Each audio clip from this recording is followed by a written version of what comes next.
Vamos a conversar, como lo anunciamos, Fernando, antes de irnos a la pausa, con Rafael Dumet, el extraordinario escritor que ha escrito este libro, que si usted no ha leído, lo tiene que leer de todas maneras. Se llama El camarada Jorge y el dragón, que habla sobre un personaje ineludible para entender la política en estos tiempos, Eudosio Rabines, y que es el inicio de una trilogía que él está escribiendo, y que esperemos que los avatares de estos días, Rafael, no impidan que podamos leer lo que queda de la saga todavía pendiente.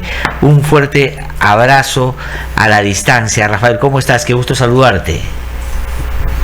Un placer, un enorme placer volver a escucharte, volver a verte, y también quisiera aprovechar para realmente saludar la presencia de Tania. Yo tuve la oportunidad, el privilegio de conocerla cuando ella tuvo una visita en el marco de sus actividades como congresista aquí en San Francisco, y dialogar largo rato con ella. Ella es de Ayacucho, mi familia también es de Ayacucho. Claro.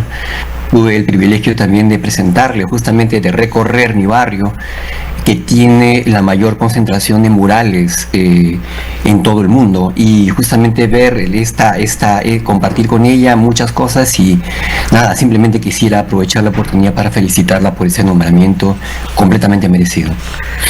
Extraordinario, Rafael. Muchas gracias a ti por el trabajo que estás haciendo.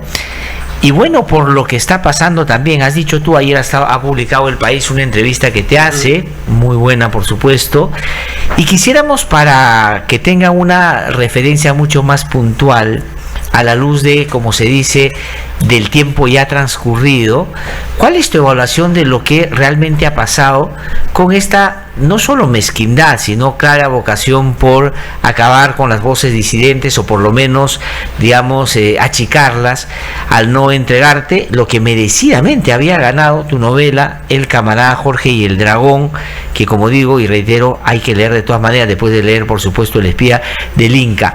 ¿Qué cosa es lo que ha pasado? Tú has dicho que esto es típico de los gobiernos autoritarios, se estrechan los espacios de libertad de expresión, y la cultura, por supuesto, es lo que en algún momento buscan sacrificar de una manera intensa. ¿Cuál es tu reflexión a esta altura? Ya pasó el día que supuestamente tenía que hacerse, ya no lo van a hacer, pero ¿cuál es tu lectura? No, en primer lugar, es muy claro, hay que tener una perspectiva. Esto no es nada que me afecte, no soy la primera persona a la que le pasa esto, no es nada personal. Creo que esto ya viene ocurriendo ya hace más de un año, inclusive posiblemente desde el inicio del régimen de la señora Boluarte. En que básicamente, inclusive creo que comenzó con el cambio, por ejemplo, de Milagros Saldarriaga, que fue la Casa de la Literatura. De la Casa de la Literatura, justamente. He visto que ha habido un intento sistemático, por una parte, en el campo político del copamiento de instituciones, ¿no? Con miras a la creación de un entorno en el cual sea completamente normalizado esto que va, a llegar al poder en el año 2026 sin ningún tipo de oposición. Esto necesita un correlato cultural, necesita un correlato, un allanamiento de las voces disidentes, un silenciamiento de toda aquella persona que alza la voz en contra del gobierno.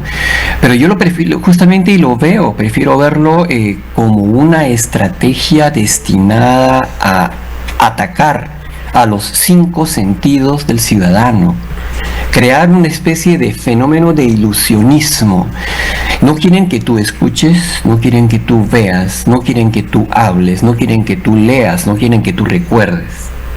Y quieren crear esta ilusión, en primer lugar, de que, ellos pueden hacer lo que les da la gana, de manera impune, porque justamente lo que los está, impulsando, lo que les está empoderando es esta impunidad que ellos quieren, que tienen, y que quieren mostrarte que tienen, y además que está amparada en esa estrategia también de ataque sistemático, no solamente silenciamiento, sino ataque sistemático a voces disidentes, inclusive por medios de ejércitos de trolls, algo que yo estoy seguro que conoces muy bien, pagados por el Estado, que además quieren crear la ilusión de que son mucho más de los que son. Entonces, esta agresión continua, por ejemplo, esta desnaturalización de la memoria, quieren crearte la ilusión de que quieren que tú no te fíes de tus propios sentidos. Quieren que tú, por ejemplo, de pronto, tú recuerdas qué pasó en el conflicto interno en los años recientes. Pero no, ahora quieren justamente el lugar de la memoria que estaba destinado para ello, quieren justamente, lo han desnaturalizado y ahora simplemente de manera sistemática digamos, eliminan, no autorizan muestras de cine peruano que hablan del asunto, no autorizan presentaciones de libros que hablan de este tema. Por ejemplo, cualquier persona que, en el caso, por ejemplo, del premio de la Casa de la Literatura, eliminan justamente el nombramiento de Juan de Acevedo como el ganador. ¿Por qué? Porque él ha osado reírse de Diana Boluarte. En el caso también de la muerte de Nicolás Lleró, y bueno, los familiares solicitaron simplemente que se le vele en el ministerio, se le negó porque, entre comillas, no estaba en la lista. Y esto justamente es lo que nos ha contribuido, ya ahora sí de manera completamente explícita y clara, a revelar este asunto, de que existe una lista de indeseables en el gobierno, de aquellas personas que son incómodas y que, bueno, sus declaraciones quieren ser silenciadas, arrinconadas, ninguneadas de manera sistemática. Sí. Esa es la lección que, bueno, yo ya imaginaba, además por la conducta en general del gobierno, en todo nivel, esta cosa prepotente, ¿no? El hecho, este teatro permanente en el cual, por ejemplo, cuando Dina se desplaza, ella no se desplaza sola, ¿no? Ella grita y, digamos, habla de manera prepotente, porque tiene puesto un grupo de gente a su lado, que la defiende, ¿no? Y que, por ejemplo, por donde pasa, arrancha banderolas, da empujones, da empellones, digamos, maltrata a las víctimas y a los parientes de las víctimas de las masacres que ocurrieron. Esto es parte de una estrategia que, como tú se mencionaste al comienzo, es típica de regímenes autoritarios que pretenden imponerse por la fuerza. Así es. Ahora, Rafael, sobre eso quería preguntarte, escuchándote, que tú lo has mencionado, pero me gustaría que lo desarrolles un poco más, porque así son las dictaduras, ¿no? Las dictaduras matan y después quieren que te olvides que mataron, la dictadura no quieren que leas, en fin, como tú bien lo has descrito y me parece de una manera clave, te quieren anular los sentidos, ¿no? Pero este en particular tiene una clara vocación por el desprecio, por el desdén. No solo, digamos, te genera una vulneración, sino que después se exhibe, ¿no es cierto?, mostrando los resultados. Es decir, se vanagloria y te lo hace notar, ¿no es cierto?, del ejercicio abusivo del poder. ¿Cómo es eso que yo no había visto en los últimos tiempos, y esto no hace bueno a Fujimori, pero en Fujimori, ni siquiera Fujimori era, digamos, una persona que buscaba exhibir tanto el maltrato a la gente. Pero por otro lado, esta lógica de acabar con la voz de disidentes, pero poner en relieve y hacer protagonistas a los que están endosados o vinculados a esta coalición, ¿no? Por ejemplo, a mí me llama la atención como país, y me parece que es una señal de los tiempos, una premiación a Cipriani, habiendo sido expulsado de la iglesia en los términos que ya todos conocemos, y ni un homenaje a Gustavo Gutiérrez, por ejemplo, que tanto le dio, digamos, a la iglesia y a la teología y al mundo desde su humildad como cura, por decirlo de alguna manera, para poner solamente un ejemplo. ¿Cómo ves eso? Bueno, es parte de una guerra cultural. Es parte de una guerra cultural, justamente porque simplemente porque Rafael López Aliaga, que es del Opus Dei y que proviene pues de las catervas justamente de lo más extrema derecha que tiene nuestra sociedad, justamente pretende utilizar, ellos lo que utilizan justamente es todo espacio de poder, lo utilizan al máximo. Entonces, yo te aseguro que yo he estado en el Opus Dei ya adentro por algunos años. Conozco muy bien cómo es la cosa por dentro. Y justamente esta vocación por primero llegar al poder, luego asociarse con gente que tiene dinero y por otra parte tratar de utilizar ese poder al máximo para empoderar a todas aquellas personas que son como ellos y además respetan las mismas ideas, eso no es, a mí no me sorprende en absoluto. La desvergüenza con que lo hacen es posiblemente nueva en el escenario, pero es típico de lo que ellos son y de lo que ellos hacen, ¿no? En el caso del ministerio, como te digo, yo no sé, a mí me parece más bien el producto de una torpeza. Creo que se están ganando la animadversión de la gente, ¿no? Hay ciertas personas que antes podrían ser más tolerantes con este gobierno, pero que ahora están viendo, se están dando cuenta de a qué niveles se está llegando. Fíjate que esto no van a parar acá. Se han instalado policías de contenido en los premios de estímulo del cine. Se han instalado policías de contenido en los espectáculos de Gran Teatro Nacional. Y sí, fíjate, sí. Y ahora se van a instalar policías de contenido en el Premio Nacional de Literatura. Acuérdate de lo que estoy diciendo. Los van a instalar. Ahora se van a preaprobar los libros que van a ser finalmente sometidos a este jurado profesional, ¿no? Entonces, yo no estoy tan sorprendido. El nivel de desvergüenza con que operan, por una parte también eso es profeso, es así como opera específicamente este tipo de esta caterva de gente autoritaria, ¿no? Es así, operan al empujón, operan al empellón, operan al ninguneo, operan también a la devaluación del lenguaje, porque eso también es una táctica, ¿no? Observa que cada frase, cada 3 o 4 frases que dice Rafael López Aliaga es susceptible de denuncia por difamación. Sí. Porque constantemente anda acusando sin fundamento a mucha gente de delitos, ¿no es cierto? Si alguien realmente, cuando alguien hace eso con él apela a otra técnica que se llama la técnica del empapelamiento, que es abrumarte con denuncias, que es también una técnica que han lamentablemente sufrido, por ejemplo, Pedro Salinas y Pablo Augás. Sí.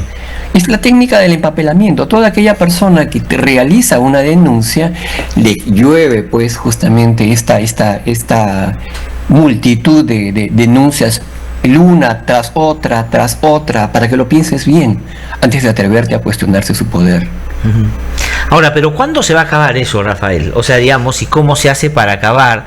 Digamos, no es una pregunta que busca comprometer, sino lo que digo es, tú has dicho, y con razón, y coincido y suscribo eso, que con cultura, es decir, más y más de lo que se pueda hasta que se pueda, ¿no es cierto? No lo creo. Yo mencioné lo de cultura porque estábamos hablando, ese texto que yo leí era el contexto de un encuentro cultural que organizamos para justamente hacer frente. Así es. Yo pienso que si quieren aplastar la cultura, van a tener cultura y media. Ajá. Y eso es lo que decidimos hacer específicamente en ese encuentro, es decir, aprovechar el hecho de que habían querido silenciarlos para, al contrario, hacer una llave de judo cultural y utilizarlo como una oportunidad para dar a conocer nuestros libros, dialogar acerca de ellos. En ese contexto creo que la solución es cultural, pero no, yo creo que la solución es política. Y va en el mismo sentido de lo que mencionaba Tania. Creo que hay una cuestión que tiene que ser colectiva, organizada. Yo entiendo perfectamente que los peruanos estamos asustados. ¿Asustados por qué? Porque tenemos la experiencia reciente, el recuerdo reciente de que cuando salimos a reclamar por nuestros derechos, se nos mete bala. Y creo que la gente está muy temerosa de que esto vuelva a ocurrir. Creo que ellos están forzando la mano, justamente saben perfectamente que esto está en la mente de la gente y están viendo hasta dónde pueden forzar la mano, pero creo que eso tiene que ser organizado, pensado, discutido en grupos humanos que justamente traten de crear una alternativa, porque hay otra cosa que también está, todo esto también está destinado a hacerte sentir aislamiento. Todo está destinado a hacerte sentir que estás solo, que bueno, estas digamos expresiones de solidaridad, ¿no?, de manera puntual se agotan justamente en eso, pero creo que aquí la solución es simplemente gente decente, con un par de ideas claras, que decida justamente organizarse y dar una pelea democrática, ¿no? Esto es lo que, así pienso que debe ser. Sí. Rafael, buenos días. Fernando te saluda. Gracias, Fernando, mucho gusto. ¿Cómo te va?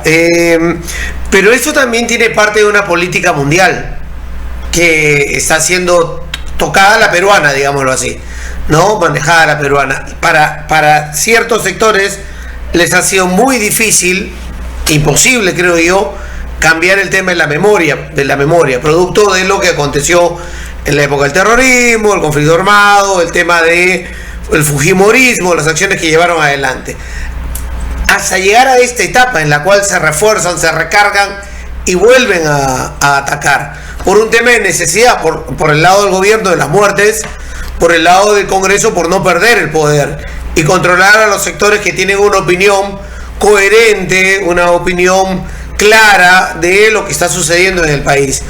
¿Hasta dónde puede llegar esto? Porque yo siento que esta primera parte es solo eso, una primera parte, un primer escalón. Mira lo que podemos hacer y mira hacia dónde vamos. Pero pueden imitar a otros casos que suceden en otros lugares del mundo. Estamos viendo cómo actúa Trump, cómo actúa Milei, ¿no? Más hablando acá en el continente.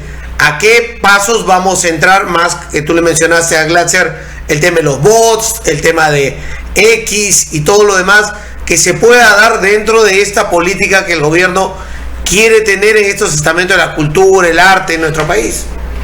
Yo creo que ha habido casos, digamos, independientes. Creo que lo que ocurrió, las razones por las cuales Milei llegó a la Argentina son diferentes de las razones por las cuales Trump llegó al poder. Yeah. Y tenemos que también ser conscientes de que hay reflujos, es decir, Bolsonaro estuvo en Brasil, pero ya salió del poder, tuvo que salir del poder.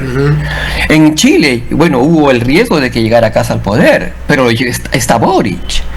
Y fíjate que uno podía pensar que podía ocurrir lo mismo en México, pero no, ganó Claudia Sheinbaum, que es justamente una visión un poco más, en cierta medida, una continuidad de esta política en México. Lo que quiero decirte es que esto no es universal. Y además, en el caso concretamente por ejemplo, de Argentina, había un hastío absolutamente comprensible, además, con la política económica de los peronistas. En el caso de Trump también. Fíjate que aquí la razón por la cual todo el mundo lo sabe. En primer lugar, hay una cuestión de, como dirían los gringos, gaslight. Te quieren dar la impresión de que esta victoria ha sido abrumadora. No, mentira. Ha sido la victoria más corta, más realmente muy estrecha que ha habido por lo menos en los últimos 40, 50 años. Y bueno, por supuesto que Trump ahorita lo que está haciendo es una estrategia de ¿cómo le dicen? Shock and awe. Ajá. O sea, realmente lo mismo que te mencionaba, abrumarte con una serie de medidas durante las primeras 2 semanas, y fíjate que está teniendo ahora un resultado, está bajando drásticamente en las encuestas, drásticamente. Les pido que no me crean a mí, que comiencen a buscar, y fíjense ahorita estas asambleas comunitarias que están habiendo, comenzaron a haber en todo el país, donde la gente comienza a decir, no es esto por lo que le votamos, porque por supuesto a Trump le importa un bledo ahorita tratar de solucionar los problemas económicos de los norteamericanos comunes y corrientes, que es aquello por lo cual él recibió su mandato. No, él está ahorita justamente ya, vamos a crear un paraíso inmobiliario en Gaza. Vamos a abandonar a Zelensky. Te aseguro que, mira, la gente tiene esto, por supuesto le concierne, pero la gente está preguntando, oye, y lo que tú prometiste, esto de que iba a solucionar el problema económico en una semana, ahí está, no lo estamos viendo. Eso es lo que los norteamericanos están viendo ahorita. Los invito a que vayan a ver justamente estas asambleas, ¿no? Sí, escuchaba a Pedro Sánchez el fin de semana del gobierno español caracterizar bien esto, ¿no? Y decía Claro, esto lo que están acostumbrados a hacer bulla es aprender la motosierra, para que todos vayamos detrás del sonido de la motosierra, mientras ellos instrumentalizan el Estado para hacer negocios. O sea, es en la práctica eso. Entonces, claro, tienen un discurso brutal que va, y entonces todo el mundo va detrás del discurso mientras ellos gobiernan para los que siempre han buscado y han procurado alinear, y a través de la manera como Trump lo intentó hacer la primera vez y ahora lo está intentando hacer de nuevo. Entonces tiene que ver con eso, y efectivamente lo que tú dices es, hay que contrarrestar eso. Pero para ir terminando, Rafael, pero ¿cómo lo ves en el Perú, no? Y yo creo que el episodio inaceptable por el cual te preguntaba también de alguna manera, Fernando, es que va a haber elecciones de todas maneras, salvo que, aunque yo también, déjame decirte que estoy dudando un poco si va a haber o no. Mira hasta dónde por lo menos yo he llegado, ojalá que me equivoque, pero van a tener en algún momento que pasar por el tamiz de la gente. De todas maneras, o sea, no es que todo el tiempo van a quedarse, en algún momento van a tener que hacerlo. ¿Cómo ves este momento que se viene de la construcción de esa alternativa, coincidiendo contigo en que la salida es centralmente política? Es muy simple. Ahorita han tratado de eliminar a toda aquella persona que puede significar algún tipo de cuestionamiento al orden establecido, pero a alguien se le va a escapar. Alguien se le va a escapar. El elector peruano es el más volátil del mundo. El más volátil del mundo. Es decir, lamentablemente estamos condenados ahorita que de repente, fíjate, esto se va, ahorita la gente está preocupada porque López Aliaga tiene una aprobación mediana. ¿A cuánto? Un año de las elecciones. Olvídense de eso. Esto va a ocurrir a partir de alineamientos, a partir de una candidatura, lamentablemente otra vez, a partir de outsiders, ¿no? De que justamente no van a estar dentro del espectro de lo predecible, ¿no? Es lo que yo veo. Ahora bien, las fuerzas democráticas tienen que estar organizadas en torno a candidatura o candidaturas básicas. Yo no creo necesariamente en la unión de la izquierda, por ejemplo, ¿eh? No creo necesariamente. Yo no creo, por ejemplo, y eso es personal, yo no transo con autoritarios. No transo con autoritarios que inclusive después le hacen la camita, que son el ideal, la camita a la derecha, ni hablar, como por ejemplo yo no, con Vladimir Cerrón, por ejemplo, que bien, inclusive hace tratos con corrupción, ¿no? Es decir, yo ahí no transo en absoluto, pero claro, es decir, esto, digamos, la suerte llega a la persona que está preparada, porque esto va a ser una lotería. Las candidaturas que justamente pretendan crear algún tipo de alternativa tienen que estar preparadas para esa responsabilidad.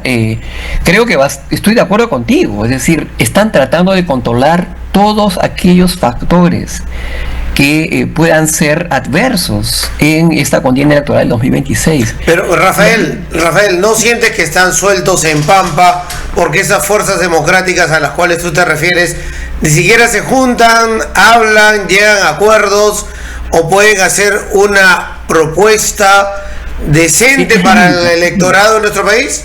Esa es mi invitación, pero una vez más, creo que hay un límite para este tipo de cosas.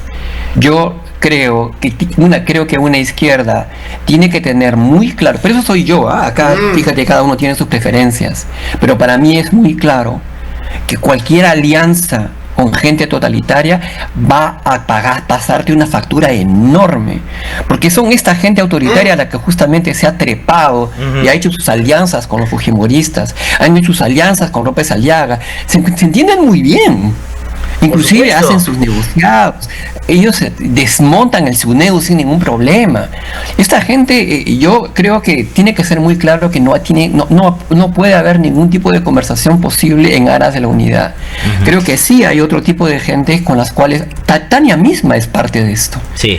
Y como te digo, yo converso constantemente con gente muy decente, muy preparada y digamos y sin ánimo de lucro, que pretende, que tiene la posibilidad, que tiene el deseo de organizarse. Creo que además este deseo de organizarse debe de realizarse de la manera más confidencial posible. Uno tiene que conversar, preparar el terreno sin ser demasiado público, porque estas personas van a tratar de, apenas detectan algún tipo de posible alternativa, posible competencia, van a tratar de destruirte, van a tratar de hacer sus campañas de destrucción de personalidad. Y creo que justamente, pero esto tiene, en silencio se pueden crear cosas muy organizadas, muy sólidas, muy respetables, muy abarcantes, y también se puede trabajar políticamente en silencio. Esto yo creo, se puede hacer, Fernando, se puede hacer. Hay, mira, si algo me ha permitido a mí toda la experiencia del espía del Inca es viajar por todo el Perú, trabajar con equipos de producción de todo el Perú, conversar con gente, por ejemplo, en este caso, gracias por el hecho, por ejemplo, de poder conversar con gente de Tacna y tener la experiencia de que hay grandes bolsones de decencia, grandes bolsones de gente que, por ejemplo, está dispuesta a poner el hombro, grandes de gente no corrupta, competente, inteligente, bien formada, que está dispuesta a comerse pleito. Y que se siente aislada, se siente descorazonada, en parte justamente como resultado de esta campaña que hice mención. Sí. Entonces, simplemente creo que a esto es lo que invito y ahí quisiera dejarlo, ¿no? Sí. Rafael, te agradecemos muchísimo, como siempre, por tu generosidad, por haber conversado con nosotros, por tu valentía, por tu coraje, por tu talento, por supuesto también. Estamos esperando con interés ya lo que se viene de esta primera entrega del camarada Jorge y el Dragón, pero además... Estamos esperando a la segunda. Sí, y lo que quería decirte junto con eso es, no voy a entrar al detalle ya, con cargo a que otro día podamos conversar sobre eso, la propia aparición y el éxito que tuvo el espía del Inca, ese trayecto tan adverso y tan cuesta arriba que tuvo que pasar, es una expresión de que parecía que no, pero al final se pudo, y mire el éxito que tuvo. Yo creo que eso falta que en el país pase, y ojalá lo podamos construir en un tiempo corto, porque hay que responder. Rafael, sácame una duda. ¿El espía del Inca primero salió en digital? Sí. Sí, ¿no? Claro, salió publicada en el año 2012 por justamente la mula. La mula, ¿ve? Claro. Ya, eso. Le estaba comentando a Larsa antes de entrar, porque había leído en noviembre, diciembre de tu libro de Eudoxio Rabines, y había leído antes la espía del Inca. Y yo le decía, gracias, yo agarré el libro y yo ya lo había leído, no sabía dónde. Y me había quedado colgado en otro lado, le digo.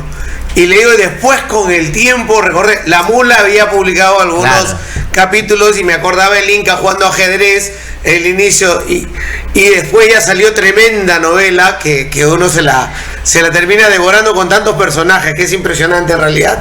La capacidad que has tenido para armar tremenda novela. Por eso es lo que te decía, que estamos esperando la 2, porque ese primer avance que nos das con el camarada Jorge y el Dragón es espectacular en realidad, y creo que mucha gente que en Tacna me lo ha recomendado, me ha pedido, e incluso me mandaban fotografías que lo estaban leyendo, te cuento cosas de Tacna, ¿no? Ya. Y me preguntaban justamente si yo lo había leído, les decía, no, lo tengo sobre la mesa, lo he leído en noviembre, diciembre y estoy igual que ellos.